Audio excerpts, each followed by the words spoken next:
Number হলো মান কানাল্লাহু ওয়া রাসূলুহু আহাব্বা ইলাইহি মিম্মা সিওয়াহুমা।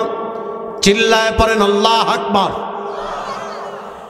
এক নাম্বার হলো, হে আমার উম্মতেরা শোনো, যেই ব্যক্তি স্ত্রী, সন্তান, সম্পদ, পাড়া প্রতিবেশী, পিতামাতা, এমনকি নিজের জীবনের থেকেও আল্লাহ এবং তার রাসূলকে ভালোবাসবে, তারা ঈমানদারের স্বাদ গ্রহণ করবে। সুবহানাল্লাহ। আমরা কি পারছি? এই সত্য করে বলেন, আমরা কি পারছি? পারি নাই। মুখে মুখে বলি, মুখে মুখে মুখে মুখে বলি আমি আশেকে রাসূল, মুখে মুখে বলি আমি সুন্নি, মুখে মুখে বলি আমি আহলে সুন্নাত ওয়াল জামাত, কিন্তু ওলামায়ে কেরাম এখানে সাক্ষী আছে, মুখে একটা আর অন্তরে আর একটা যদি হয় তাকে কি বলে? কি বলে? মুনাফিক বলে। আমরা মুখে মুখে আশেকে রাসূলের দাবি করি, কিন্তু অন্তর দিয়ে আল্লাহর হাবিবকে ভালোবাসতে পারি না। যদি তাই হতো তাহলে আমরা পরিচয় দিতে স্বাচ্ছন্দ্য বোধ করি, আমি ফুলতলির মুরিদ, আমি সারসিনার মুরিদ, আমি এনায়েতুল্লাহ আব্বাসী হুজুরের মুরিদ, আমি জৌনপুরের মুরিদ, আমি মৌকরা সোনাকান্দার মুরিদ, আমি তবলিগ করি, আমি ইসলামী আন্দোলন করি। কত দল আমার দেশে, কত সুন্দর পরিচয় দিতে ভালো লাগে আমাদের, কিন্তু আমলের দিকে তাকালে দেখা যায় যে আমলের খাতায় আছে একটা ঘোড়ার ডিম। ঠিক কিনা বলেন? মাথায়ও টুপি, কথা বুঝছেন কিন্তু বোঝার বিষয়, মাথায়ও টুপি, মুখেও দাড়ি, গায়েও পাঞ্জাবি, নামাজও ঠিক পড়ে, কপালেও ঠিক কালো দাগ, কিন্তু খেতে নামলে অপরের আইল ঠেলতে বলে না। কথা বলেন ঠিক না? তা আশিকে রাসূল যদি হয়, সে যদি নবীকে জীবন দিয়েই ভালোবাসে, তাহলে নবী কি আমাদেরকে এটা শিখিয়েছে? নবীজি তো আমাদেরকে ইনসাফ শিখিয়েছে। তাহলে আপনি কেন খেতে নামলে অপরের আইল ঠেলেন? কেন আপনি দাড়ি টুপি দিয়াও বিড়ি টানেন? কথা বলেন ঠিক না? কেন আপনি এতিমের সম্পদ লুণ্ঠন করেন? কেন আপনি আমি ওজনে কম দেই? কেন আমরা খাবারের সাথে ভেজাল মিশাই? কেন আমরা এতিমদের হক নষ্ট করি? শুধু তাই না, সুযোগ পেলেই কার সম্পদ কেমনে দখল দেওয়া যায় এই চিন্তা চেতনা নিয়ে হাঁটি। ঠিক কিনা বলেন? বাকির খাতা আছে না দোকানে, বাকি খাইতে গেলে বেচারা খাইছে 50 টাকা, লেখা রাখে 100 টাকা, আছে না নাই? আহা, মনে রাখবেন, যেই ব্যক্তি আল্লাহর হাবিবকে জীবন দিয়া ভালোবাসি, এ কথার সিগনিফিকেন্স হলো জীবনের থেকে আল্লাহ এবং নবীকে ভালোবাসার মানে হলো ব্যক্তি আমল দিয়া জীবন সাজাতে ভালোবাসে। ঠিক না বলেন? যারা সত্যিকারে নবীর সুন্নাতের অনুসারী, পাবন্দী হয়ে যায়, তারা কথা দিয়া মানুষকে কষ্ট দেয় না, তারা মানুষের হক নষ্ট করে না, তারা মানুষের সম্পদ লুণ্ঠন করে না, তারা আইল ঠেলে না, তারা ওজনে কম দেয় না, তারা সুদে টাকা লাগায় না, তারা ঘুষ খায় না, তারা মানুষকে বিভিন্ন রকমের কষ্ট দেয় না। কারণ যারা আল্লাহ এবং তার রাসূলকে ভালোবাসে, তাদের জীবনটা ইবাদত দিয়া কানায় কানায় সাজানো হয়। ঠিক কিনা? কথা বলেন ঠিক কিনা? আর আমরা শুধু বলি আমি সুন্নি, আমি আশেকে রাসূল, অথচ মুখে সুন্নাতের কিছুই দেখা যায় না। মুখে দাড়ি নাই, কয় আমি সুন্নি। সুন্নত নামাজ পড়ে না, কয় আমি সুন্নি। নবীর সুন্নতের আমল করে না, কয় আমি সুন্নি। মনে রাখবেন, ওই ব্যক্তি বলতে পারে সুন্নি যে নবীর আদর্শকে লালন করে। ঠিক কিনা? মুখে না, নবীকে ভালোবাসবেন মুখে না কাজে, মুখে না কাজে, কাজে কাজে, মুখে না। মুখে ভালোবাসা কিন্তু নবীর চাচারাও দেখাইছে। কথা বলেন ঠিক না? মুখের ভালোবাসা নবীর চাচারাও দেখিয়েছে। নবীর চাচা আবু জাহেল, আবু লাহাব, আবু তালিবরাও নবীকে ভালোবাসতো। যতদিন পর্যন্ত নবী কালিমার কথা প্রকাশ করে নাই, নবীকে ভালোবাসছে, কত আদর করছে, কিন্তু ভালোবেসেছে ঠিকই, নবীর উপরে ঈমান আনে নাই। মনে রাখবেন, যারা আজকে মুখে মুখে বলবে আমি সুন্নি, কিন্তু আমল দিয়া জীবন সাজানো নাই, সুন্নাতের পাবন্দি নাই, এরা হাসরের ময়দানে আল্লাহর হাবিবের চাচাদের কাতারে দাঁড়াবে। আর যারা আমল দিয়া জীবন সাজাবে তারা সিদ্দিকে আকবর আবু বকর রাদিয়াল্লাহু তাআলা আনহুর কাতারে দাঁড়াবে। ঠিক না? দেখেন কেমন ভালোবাসা। মুস্তাদরাক আলাস সহিহাইনের হাদিস ইমামে হাকিম নকল করেছেন, মনোযোগ দেন। আবু বকর রাদিয়াল্লাহু তাআলা আনহু খাবার খাইতে বসছে। কি খাইতে? খাবার খাইতে বসছে দস্তরখানায়। তার ছেলে আব্দুর রহমানও আছে। আব্দুর রহমান ডেকে ডেকে বললেন, বাবা আমি কি একটা প্রশ্ন করতে পারি? বলল, সালুনি কিংবা সালানি, প্রশ্ন করো। বলল, বাবা আমি আপনার সাথে শেয়ার করছি। কয় কি? কয় বদরের প্রান্তরে আপনি যখন যুদ্ধে লিপ্ত ছিলেন, বদরের প্রান্তরে আপনি এবং আল্লাহর হাবিব সাল্লাল্লাহু আলাইহি ওয়াসাল্লাম আপনারা ছিলেন ইসলামের পক্ষে, আর আমি ছিলাম কাফেরদের পক্ষে। বাবা আমি যখন কাফেরের পক্ষ হইয়া যুদ্ধ করতেছিলাম, মুসলমানদের কল্লা ফালায় দিতেছিলাম, কচুকাটা কাটতেছিলাম, মুসলমানদের কল্লা কাটতে কাটতে আমি রক্তে রঞ্জিত করে দিয়েছি। আমি একবার না একাধিকবার আপনাকে আমার তরবারির কাছে পেয়েছিলাম বাবা।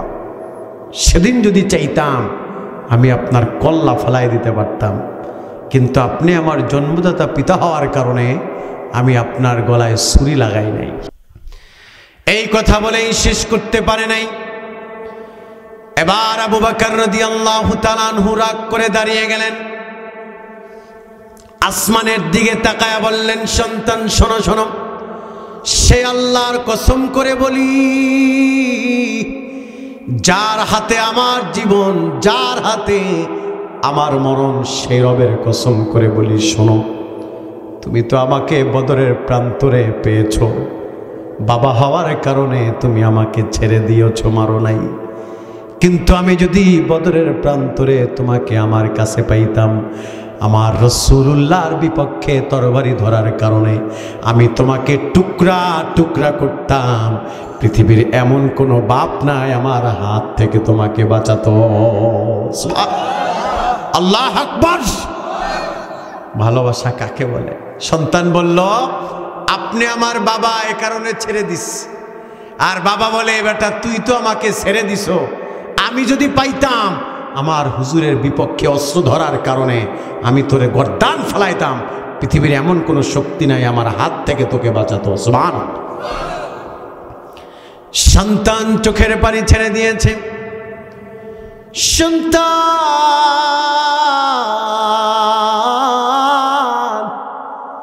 সন্তানের কপালে চুমু দিয়ে বাবা বলল, সন্তান তোমাকে আমি অনেক বেশি ভালোবাসি সন্তান, তবে আমি রাসূলুল্লাহর থেকে বেশি না। সুবহানাল্লাহ। সন্তানও বাবার কপালে চুমু দিয়ে বলল, বাবা আমি আল্লাহর কসম করে বলি আমি আপনাকে অনেক বেশি ভালোবাসি, তবে আল্লাহর হাবিবের থেকে বেশি না। সন্তানকে বুকের সাথে জড়ায় কানে কানে বলল, সন্তান হালাওয়াতুল ঈমান, তুমি ঈমানদারের স্বাদ গ্রহণ করেছ। সুবহানাল্লাহ। আহা, আর আমরা শুধু মুখে মুখে বলি নবীকে ভালোবাসি। মনে রাখবেন, মুখের ভালোবাসা দিয়া কাজ হবে না যদি আমল দিয়া না করেন, ঠিক না? ওই ব্যক্তি বলবে আমি নবীকে ভালোবাসি যে রাতের বেলা অর্ধেক সময় ঘুমায় আর বাকি অর্ধেক সেজদায় রাত্র পার করে, ঠিক না? ওই ব্যক্তি বলতে পারে আমি নবীর আশিক, যেই নবী কোনদিন, যেই উম্মত কোনদিন নবীর দাড়িতে খুর লাগায় নাই, ওই উম্মত বলতে পারে নবীকে আমি ভালোবাসি, যে নবীর কোনো একটা সুন্নাতের আমল ছেড়ে দেয় নাই। মনে রাখবেন, হাসরের ময়দানে আল্লাহর হাবিব বলেছেন, 50,000 সানা মিম্মা তাউদ্দুন হাসরের ময়দানে 50,000 বছর মানুষ দাঁড়ায় থাকবে, আমল নামা নিয়ে দাঁড়ায় থাকবে। 50,000 বছর সময় লাগায়া আমলের হিসাব দিবে। ওই কঠিন মুসিবতের ময়দানে রাসূল বলছেন, আমি সবার আগে যাদেরকে শাফাত করব তারা হলো আমার উম্মত, ওই সকল উম্মত যারা আমার সুন্নাতের আমল করেছে। সুবহানাল্লাহ, আল্লাহু আকবার। নাম্বার 2 হলো ওয়ামাই ইউহিব্বুল মারআ লা ইউহিব্বুহু ইল্লা লিল্লাহ। সুবহানাল্লাহ, মনোযোগ দেন, এখন কিন্তু মূল আলোচনা। ওয়ামাই ইউহিব্বুল মারআ লা ইউহিব্বুহু ইল্লা লিল্লাহ, যেই ব্যক্তি মানুষকে ভালোবাসবে আল্লাহর জন্য, ঘৃণাও করবে আল্লাহর জন্য, রাসূল বলছে ওই ব্যক্তি ইমানদারের স্বাদ গ্রহণ করবে। সুবহানাল্লাহ। এখন এটা পাওয়া যায় না, এখন স্বার্থ স্বার্থ কথা কন, এই আমার দিকে তাকান, স্বার্থ কিনা? স্বার্থ ছাড়া এক কাপ চাও খাওয়াইতে চায় না, সব কাজের ভিতরে স্বার্থ। কয় এই এলাকাটা ভালো করে সাজাইতে হবে। কয় কেন? কয় নেতা আসবে। নেতা কে আসবে? কয় নেতা আসবে, এলাকাটাকে ভালোভাবে সাজাইতে হবে। নেতা আসলে কি হবে? কয় 5 দিন পরে আমার মেয়ের বিয়া, নেতা যদি আমার এই আয়োজনকে পছন্দ করে ফেলে 5 দিন পরে আমার মেয়ের বিবাহের খাবার খাইতে আসবে আর আমাকে মোটা অঙ্কের বান্ডিল দিয়া যাবে, ঠিক কিনা? স্বার্থ ছাড়া এখন মানুষ পাওয়া যায় না। মানুষকে এক কাপ চা পর্যন্ত স্বার্থ ছাড়া খাওয়ায় না। বাজারে দেখা হয়েছে চাচার 1 কাপ চা খাওয়াইছে। কয় কেন? কয় চাটা খাওয়াইলাম, 5 দিন পরে আমার একটা সালিশি ব্যবস্থা আছে, বিচার ব্যবস্থা, মুখে দিলে চোখে লাজ। চাচার 1 কাপ চা খাওয়াইলাম, যখন বিচার ব্যবস্থা হবে চাচা আমার পক্ষে কথা বলবে। কথা বলেন ঠিক কিনা? এভাবে স্বার্থ, সব জিনিসে স্বার্থ। অথচ রাসূল বলছেন না, স্বার্থ খুঁজো না, করবা কার জন্য? মানুষের জন্য করবা। কার জন্য? একটা মানুষের চাকরি হয় না, তোমার সহযোগিতা পেলে লোকটা চাকরি হতে পারে, ওই সহযোগিতাটা আল্লাহর জন্য করো। ভাই পড়াশোনা করাচ্ছ, এ আশায় না 20 বছর পড়াশোনা করায় বিদেশ পাঠাবো, ভাই টাকা পাঠাবে, সেই টাকা বৈশা বৈশা খাবো, এ কারণে না। ভাইকে আপনি মানুষ করবেন কার জন্য? আল্লাহর জন্য। যখনই আল্লাহর জন্য মানুষকে ভালোবাসবে তখন আর মানুষের মনে কোনো দুঃখ থাকবে না। করে স্বার্থের জন্য, এ কারণে দুঃখ থাকে। হ্যাঁ, এত কষ্ট করে খাইয়া না খাইয়া মানুষ করলাম আমারে, আর এখন বিয়া কইরা আমারে জিগায় না, আছে না নাই? এত কষ্ট করে বিদেশ পাঠাইছি, এখন আর আমার নামে টাকা পাঠায় না, বোন নামে পাঠায়, আছে না নাই?